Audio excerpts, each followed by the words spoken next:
नमस्कार दोस्तों, कैसे हुई थी भगवान श्री राम की मृत्यु। दोस्तों, आप ये बात देखकर सोच रहे होंगे कि भगवान श्री राम की मृत्यु की बात कैसे हो सकती है। पर दोस्तों, यह विधान तो परमपिता ब्रह्मा जी का ही बनाया हुआ है कि जो प्राणी पृथ्वी पर जन्म लेगा उसकी मृत्यु निश्चित है, चाहे वो कोई भी हो। भगवान विष्णु ने रावण का वध करने के लिए मनुष्य रूप में श्री राम का अवतार लिया था और इस कारण उन्हें अपने शरीर को त्यागना ही था। उन्होंने अपने तरीके से अपने शरीर का त्याग किया था।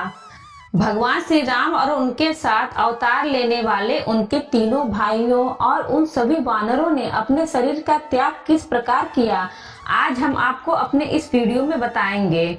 दोस्तों, आप रामायण की कहानी के बारे में जानते होंगे कि रावण का वध करने के बाद भगवान श्री राम अपना वनवास पूरा करके अयोध्या वापस आए तो अयोध्या नगर के राजा बन गए और सुखपूर्वक रहने लगे।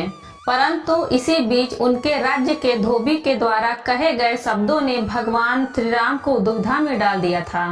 धोबी ने अपनी पत्नी को एक रात घर से बाहर रहने के कारण घर से निकाल दिया था और वे कह रहा था कि मैं राजा राम नहीं हूँ कि किसी पराये पुरुष के घर से आई सीता को अपने साथ रख लूं। भगवान राम के सब जानने के बाद भी कि उनकी पत्नी सीता अग्नि की तरह बिल्कुल पवित्र है, लेकिन फिर भी अपना राजधर्म निभाते हुए श्री राम जी ने अपने गर्भवती पत्नी का त्याग कर दिया था।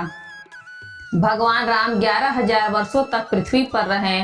तभी श्री राम से एक दिन एक तपस्वी मिलने के लिए आते हैं और कहते हैं कि मैं आपसे अकेले में बात करना चाहता हूँ, लेकिन बात करने से पहले मैं आपसे एक वचन चाहता हूँ कि जो भी हमारी बातों को सुने या देखे आपको उसको मृत्यु दंड देना पड़ेगा।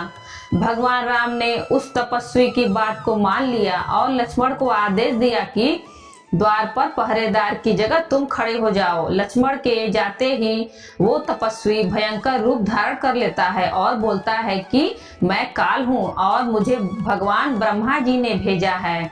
आपने धरती पर रहने का समय खुद निश्चित किया था और वो समय अब पूरा हो चुका है, इसलिए मैं आपको लेने आया हूँ। तभी द्वार पर दुर्वासा ऋषि आते हैं और लक्ष्मण से कहते हैं कि मुझे श्री राम से मिलना है, लेकिन लक्ष्मण अपने वचन का पालन करते हुए ऋषि को मना कर देते हैं। तभी दुर्वासा ऋषि लक्ष्मण को चेतावनी देते हैं कि यदि तुमने मुझे श्री राम से नहीं मिलने दिया तो मैं तुम्हारे सारे भाइयों और तुम्हारे राजपाट का विनाश कर दूंगा। ये सोचकर लक्ष्मण जी सोचते हैं कि सबके विनाश से अच्छा है कि मैं मृत्यु को गले लगा लूं। लक्ष्मण उस कक्ष में प्रवेश करते हैं और श्री राम को दुर्वासा ऋषि के आने की सूचना देते हैं। श्री राम काल से विदा लेते हैं और अपने दिए हुए वचन से परेशान हो जाते हैं। फिर वो दुर्वासा ऋषि से मिलते हैं और उस घटना से अवगत कराते हैं। तब दुर्वासा ऋषि और हनुमान जी श्री राम को सुझाव देते हैं कि किसी की हत्या का पाप न लेकर उसका त्याग कर देना ही एक मृत्यु दंड ही होता है। तब श्री राम लक्ष्मण जी का त्याग कर देते हैं। श्री राम जी के द्वारा त्याग देने से लक्ष्मण जी रोते हुए सरयू नदी के किनारे पर पहुंच जाते हैं और अपनी सारी इंद्रियों को वश में करके नदी में जाकर बैठ जाते हैं और मृत्यु की गोद में चले जाते हैं। उसके बाद श्री राम भी भाई के त्याग से दुखी होकर सरयू नदी की तरफ जाते हैं। तभी हनुमान और उनकी वानर सेना भी पीछे पीछे चल देती है। श्री राम के समझाने और मना करने के बाद भी वे सब उनके पीछे पीछे चलते हैं।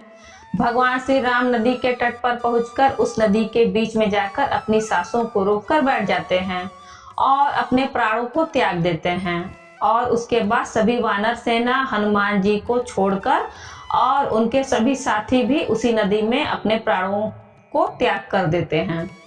श्री राम सरयू नदी के अंदर समा गए। तब फिर कुछ देर बाद नदी के भीतर से भगवान विष्णु प्रकट हुए और उन्होंने अपने भक्तों को दर्शन दिए।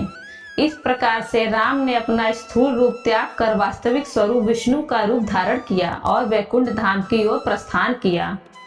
तो दोस्तों, ये थी हमारी आज की कहानी, जिसमें हमने आपको बताया कि कैसे हुई थी भगवान श्री राम की मृत्यु।